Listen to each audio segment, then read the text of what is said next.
خدا نے بڑا کلیئر اس بات کو بتا دیا ہے کہ میرے علاوہ کوئی خدا نہیں. لہٰذا بائبل اس بارے میں بڑی کلیئر ہے اور بہت سارے مسیحی اس بات پر دل و جان سے ایمان رکھتے ہیں اور وہ واحد خدا کی پرستش کرتے ہیں. وہ کہتے تو ہیں کہ ہم خدا کو مانتے ہیں کہ وہ ایک ہی ہے، لیکن اس کے باوجود جب کبھی آپ ان سے ڈیٹیل کے ساتھ بات کرنا شروع کریں تو وہ آپ کو ایک سے زیادہ خداؤں کی بات بھی بتائیں گے.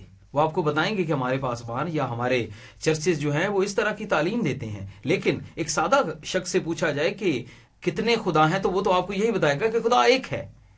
لیکن پھر کیا وجہ ہے کہ یہ کنفیوژن ہے ہمارے لوگوں میں، وہ کس طرح سے اس پریشانی کا باعث ہے؟ پاسٹر والٹر، آپ ہمیں کیا بتانا چاہیں گے اس کے بارے میں؟ اصل میں بات یہ ہے کہ جب لوگ خدا کی الوہیت کے متعلق اس طور جس طور خدا کا کلام ہمیں سکھاتا ہے، جس طور ابھی آپ نے سٹارٹ لیا اور اس آیت کو آپ نے پڑھا، اگر ہم استثناء کی کتاب میں جائیں تو وہاں بھی خدا اپنی امت اسرائیل کو یہی بتاتا آیا.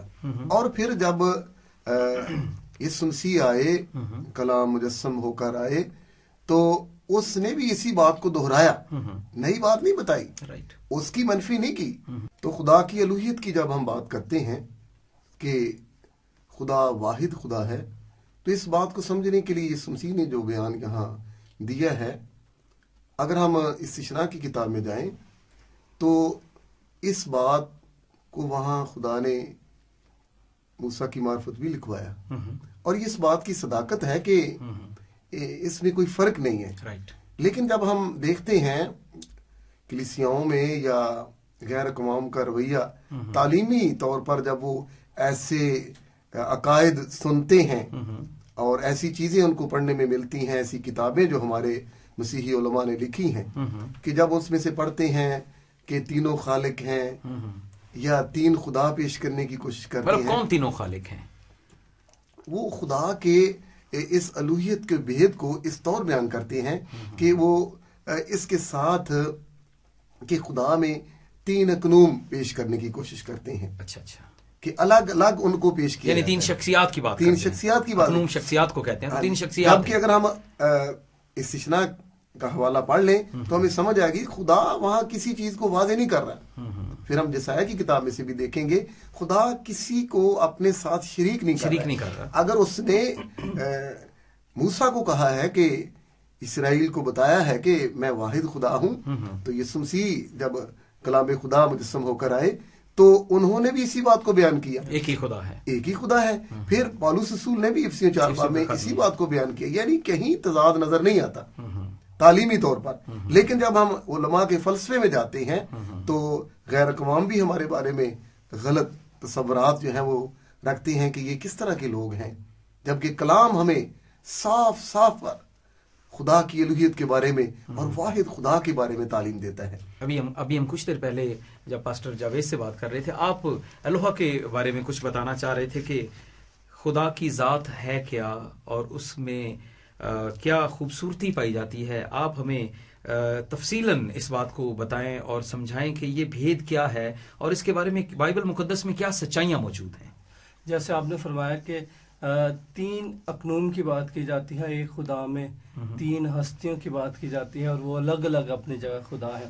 بائبل مقدس اس بات کی شہادت نہیں دیتی ہے. بائبل مقدس ہمیں ایک ہی خدا کو پیدائش سے لے کر مکاشفہ تک دکھاتی ہے. بائبل مقدس اس کے ظہور دکھاتی ہے. موسیٰ کے پاس وہ فرشتے کے روپ میں آیا ہے تھیوفنی بدن میں، ٹھیک ہے. اور اب ہم اس سے یہ تصور نہیں لے لیتے کہ خدا ایک خدا فرشتہ ہے، ٹھیک ہے. پھر وہ ابراہیم کے پاس وہی خدا آتا ہے آدمی کی صورت میں. تو ہم اس کو پھر کاؤنٹ کرتے جائیں تو پھر دو خدا، ایسی بات نہیں ہے.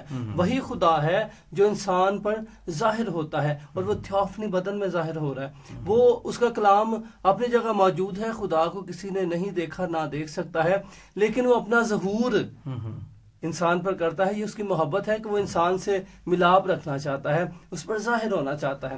وہ ابراہیم کے پاس آتا ہے، انسان کے روپ میں آتا ہے. اس کے بعد ہم مختلف ظہور اس کے دیکھتے ہیں. تو اس کا مطلب یہ نہیں ہے کہ اتنے خدا ہیں. ہم بہت ساری اقوام جو ہیں وہ ہر 500 کلومیٹر کے پاس ایک وقت تھا کلومیٹر کے بعد ایک خدا کی حدود شروع ہو جاتی تھی. تو ہم ایسی کسی تعلیم کو نہ مانتے ہیں، نہ بائبل کے اندر ایسی ٹیچنگ ہے. استثنا پر ہم چلتے ہیں. دیکھتے ہیں استثنا 6 باب. جی اس میں ہم کوشش کریں گے کہ چند ایک عبرانی کے لفظ استعمال کریں تاکہ ہمارے سننے والوں کو اس بات کی سمجھ آ سکے. یعنی آپ اوریجنل زبان سے جو پرانا عہد نامہ جس میں لکھا گیا وہاں سے حوالہ جات دینا چاہتے ہیں. 6 باب کی 4 آیت میں پڑھتے ہیں، سننا اسرائیل، خداوند ہمارا خدا ایک ہی خداوند ہے. اب اس کو میں اوریجنل زبان میں بتانا چاہوں گا خداوند اور خدا کے لیے کون سے لفظ استعمال ہے. سننا اسرائیل خداوند یہوہ، سننا اسرائیل یہوہ ہمارا الوہیم ایک ہی یہوہ ہے. الوہیم ایک ہی یہوہ ہے. اور اگر ہم اس بات کو مان لیں یا اس بات کی کوئی شہادت ملتی ہوتی تو اس میں یقیناً ایک یہوہ کی الوہیم میں بات نہ کی جاتی، خدا کے اندر ایک ہی شخصیت کی بات نہ کی جاتی. ٹھیک ہے، اور خدا اپنی نفی کا بھی نہیں کرتا. لیکن یہ جو لفظ آپ استعمال کر رہے ہیں الوہیم، یہ ذرا ہمارے سامنے ڈیفائن کیجئے کہ اس کے بارے میں بہت سارے لوگوں کے مختلف خیالات ہیں. اور جیسے پاسٹر والٹر ابھی ذکر کر رہے تھے کہ مسیحی علماء نے اس لفظ کو اور اس کے مطالب کو بیان کیا، لیکن ان کے بیان کرنے کے باوجود یہ مسئلہ جوں کا توں ہے اور بہت سارے لوگ ابھی بھی کنفیوژن کا شکار ہیں. آپ اس کے بارے میں کیا کہنا چاہیں گے؟ بالکل آپ درست فرما رہے ہیں. الوہیم لفظ جو ہے اس کو استعمال کیا جاتا ہے خاص طور پر اس بات کے لیے جس کا آپ نے ذکر کیا کہ لوگ ہمیں یہ کہتے ہیں کہ ہم 3 خداؤں کی پرستش کرتے ہیں، یعنی کہ وہ کثرت کی بات ایک کرتے خدا ہیں. باپ، جی ہاں، ایک بیٹا اور دوسرا خدا باپ، خدا بیٹا اور خدا روح القدس کی بات کرتے ہیں. تو اس لفظ کو اس بات کے لیے استعمال کیا جاتا ہے. الوہیم بنیادی طور پر الوہا کی جمع ہے جس کا میں نے ذکر کیا. الوہا کا مطلب ہے خدا اور الوہیم کا مطلب بھی خدا ہے. اب یہ جمع کا لفظ ہے لیکن دنیا کی جتنی بھی ڈکشنری ہے بلکہ عبرانی کی اپنی ڈکشنری وہ اس کا الوہیم کا مطلب بھی خدا بتاتی ہے، خداؤں نہیں. یہ بڑی کلیئر بات ہے.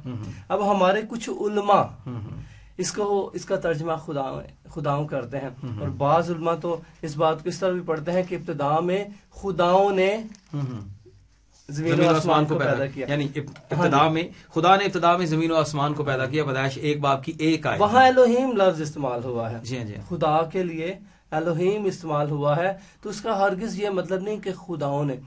تو عبرانی ڈکشنری اور دنیا کی باقی جو ڈکشنریاں ہیں وہ کہیں بھی الوہیم کا جو الوہا کی جمع ہے اس کا ترجمہ خداؤں نہیں کرتی ہے. الوہیم ہونے کے باوجود بھی وہ خدا ہی ہے. ٹھیک ہے، اور عبرانی ڈکشنری اس معاملے میں بڑی کلیئر ہے کہ الوہیم جو عبرانیوں کے خدا کے لیے، یہودیوں کے خدا کے لیے الوہیم لفظ جہاں بھی استعمال ہوا ہے وہ واحد خدا کے لیے استعمال ہوا ہے. اور اس کی ایک بڑی زبردست اور تفسیر ہے. اور یہی لفظ الوہیم جب دیوتاؤں کے لیے، دیویوں کے لیے استعمال ہوا تو وہاں پھر جمع کا صیغہ ہے. وہاں تو ہماری بائبل میں جہاں بھی استعمال ہوا ہے یہ واحد خدا کے لیے استعمال تو ہوا. آپ یہ کہنا چاہ رہے ہیں کہ لفظ الوہیم جب یہوہ کے لیے استعمال ہوتا ہے تو اس وقت یہ خدا کے معنی کے لیے استعمال ہوتا ہے. لیکن جب یہ لفظ الوہیم دیوتاؤں کے لیے، دیویوں کے لیے اور دیگر جگہوں کے لیے استعمال ہوا ہے، جیسے بائبل میں آپ بتا رہے ہیں اور جگہوں پر بھی استعمال ہوا ہے، اس کو بھی ہم دیکھتے ہیں. تو یہ وہاں پر یہ جمع کی صیغہ میں استعمال ہوا ہے. رائٹ. اس کے علاوہ ایک اور کنفیوژن پیدا کی جاتی ہے کہ یہ خدا کا نام ہے، یہ خدا کا نام نہیں ہے. الوہیم خدا کا نام نہیں ہے. ٹھیک ہے، اور یہ صرف بائبل میں خدا کی ذات کے لیے استعمال نہیں ہوا. اور اس کو الوہیم کو استعمال کر کے یہ بیان کی جاتا ہے کیونکہ یہ الوہا کی جمع ہے، لہٰذا خدا کے اندر اور بھی ہستیاں ہیں. وہ کہتے ہیں کہ یہاں شخصیت کی جمع ہے، اس میں 3 الوہا ہیں، باپ، بیٹا اور روح القدس. لیکن بڑی دلچسپی کی بات ہے کہ یہ لفظ اور بھی لوگوں کے لیے استعمال ہوا ہے. اگر ہم اس بات کو مان لیں کہ الوہیم میں 3 الوہا ہیں، 3 ہستیاں ہیں، 3 شخص ہیں، تو ہمیں پھر جہاں دوسری جگہ استعمال ہوا ہے ان کے اندر بھی ہمیں 3 کا صیغہ لگانا پڑے گا. ان کو ہم دیکھ لیتے ہیں. یعنی جمع کا صیغہ لگانا پڑے گا. بالکل لگانا پڑے گا. پیدائش 23 باب کی 6 آیت میں ہم دیکھتے ہیں. تو گویا بات یہ اس طرح چل نکلی ہے کہ صرف اور صرف خدا کے لیے یہ لفظ استعمال نہیں کیا گیا، بلکہ خدا کے علاوہ بھی الوہیم لوگوں کو کہا جاتا رہا ہے. بالکل. لیکن زیادہ تر تو خیال یہی کیا جاتا ہے کہ لفظ الوہیم صرف خدا کے لیے استعمال ہوا ہے. چلیں آپ ہمیں بتائیے. جی پیدائش 23 باب اس کی 5 آیت. رائٹ. یہ ابراہیم سے مخاطب ہیں. اے خداوند ہماری سن، تو ہمارے درمیان زبردست سردار ہے. یہاں جو لفظ آیا ہے اے خداوند، یہاں عبرانی میں ہے الوہیم لفظ ہے، یعنی ابراہیم کو الوہیم کہا گیا. الوہیم کہا گیا ہے.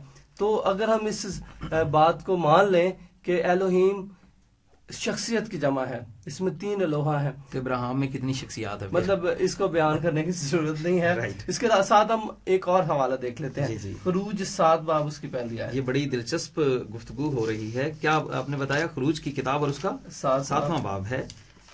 بات کہاں سے کہاں چل نکلی ہے کہ یہ الوہیم تو اور چیزوں کے لیے بھی استعمال ہوا. ہاں جی. یہاں ہم دیکھتے ہیں پھر خداوند نے موسیٰ سے کہا، دیکھ میں تجھے فرعون کے لیے گویا خدا الوہیم، فرعون کے لیے الوہیم ٹھہرایا اسے، یعنی موسیٰ الوہیم ہے. ٹھیک ہے. دلچسپی کی اور بات بتاتا ہوں، اور بھی جگہوں پر استعمال ہوا ہے. یہ قاضیوں کے لیے یسوع سے کہا کہ یسوع نے جواب دیا کہ مجھے اس بات پر تم تانا زنی کرتے ہو یا اس بات سے ناراض ہوتے ہو کہ میں نے خدا کا بیٹا کہا ہے، اور تمہاری کتاب میں شریعت میں قاضیوں کو خدا کہا گیا ہے. تو قاضیوں کو بھی الوہیم کہا گیا ہے. ٹھیک ہے. اس کے بعد سلاطین میں ہم استعارات دیوی کے متعلق بات کرتے ہیں، اس کو بھی الوہیم کہا گیا ہے. یہ حوالہ جات اگر آپ بول دیں ہمارے ویورز کے لیے تو وہ بعد میں اسٹڈی کر سکتے ہیں. پہلا سلاطین جی 11 باب اس کی 33 آیت میں استعارات دیوی کے لیے استعمال ہوا ہے. جی. اس کے بعد خروج 32 باب اس کی 8 آیت میں یہ ہارون کے بچڑے کے لیے، جو بچڑا انہوں نے بنایا، انہوں نے کہا اے اسرائیل یہ تیرا دیوتا ہے، اے اسرائیل یہ تیرا الوہیم ہے. الوہیم ہے. ٹھیک ہے. تو اس کے لیے بھی استعمال ہوا ہے. زبور 82 اس کی 6 آیت میں خدا کے بیٹوں کے لیے بھی استعمال. ٹھیک ہے. یعنی کہ اسرائیل کے بیٹوں کے لیے بھی استعمال ہوا ہے. پھر دلچسپی کی بات یہ جگہوں کے لیے بھی استعمال ہے. نینوا جو ایک بڑا شہر تھا، یونا جہاں گیا. جی. ٹھیک ہے. 3 باب اس کی 3 آیت میں ہے اس بڑے شہر، بڑے شہر کے لیے، بڑے کے لیے الوہیم سٹی، ہاں جی کہہ سکتے ہیں. ٹھیک ہے. پھر اس کے بعد زور کی گرج جو ہے، گرجنا، زور سے گرجنا. ٹھیک ہے. خروج میں ہم اس کو 9 باب 28 آیت میں دیکھ سکتے ہیں، یہاں بھی الوہیم استعمال ہوا. پھر ایک اور دلچسپی کی بات ہے، یعقوب نے جو کشتی لڑی ہے، جی زبردست کشتی، تو اس کشتی کے لیے بھی پیدائش 30 باب اس کی 8 آیت میں الوہیم لفظ استعمال ہوا ہے. تو الوہیم لفظ جو ہے